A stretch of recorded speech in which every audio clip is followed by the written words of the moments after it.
সংঘাতের জন্য মুখিয়ে আছেন এবং আপনারা অবশ্যই এটা অল্প কয়েক মাসের মধ্যে দেখতে পাবেন। বাংলাদেশের যে ক্রিটিক্যাল মোমেন্টে আমরা আছি সেটা হচ্ছে এখন নির্বাচনের আগ পর্যন্ত মনে হচ্ছে যে আমাদের মাননীয় প্রধান উপদেষ্টা থাকার কারণে আমি মনে করি যেটা হচ্ছে যে ওনার দিকে তাকিয়ে বা ওনার পরিস্থিতি অবস্থানের কারণে অনেকেই সংঘাতে জড়াচ্ছেন না, কিন্তু সবাই সংঘাতের জন্য মুখিয়ে আছেন এবং আপনারা অবশ্যই এটা অল্প কয়েক মাসের মধ্যে দেখতে পাবেন। এবং আমি আশঙ্কা করছি যদি এটার সাথে ধর্মীয় যে দৃষ্টিকোণ এটা যদি যুক্ত হয় তাহলে বাংলাদেশ পরিস্থিতি আরো খারাপ হবে। বাইরে আওয়ামী লীগ আছে ভারতে এবং অন্যান্য জায়গায়, তারাও চেষ্টা করতেছে।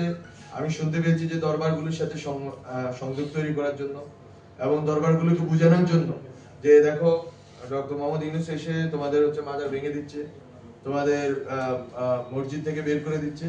আসলে এই কোয়েশ্চেনটা অন্তর্বর্তীকালীন সরকারের ইস্যু না, এটা বাংলাদেশের যারা এখানে মুরব্বী আছেন তারা জানেন এটা গত 50 বছর ধরে হয়েছে। যখনই সরকার পরিবর্তন হয় মসজিদের ইমাম বদল হয়ে যায় এবং ইসলাম ফাউন্ডেশনের গভর্নিং বডি বদল হয়ে যায়। এগুলো সবই আপনাদের দেখা। কোন শিক্ষক কমিটি মাদ্রাসা চালাবেন সেটাও যেমন এখন জমিয়তুল মুদাররিসিন নাই, এখন অন্যরা আছে। আমরা সবই খেয়াল করি, কিন্তু আমি বলতেছি যে আপনারা আসলে রাজনৈতিকভাবে সক্রিয় হওয়াটা গুরুত্বপূর্ণ, আপনাদের বক্তব্যটা বলাটা গুরুত্বপূর্ণ।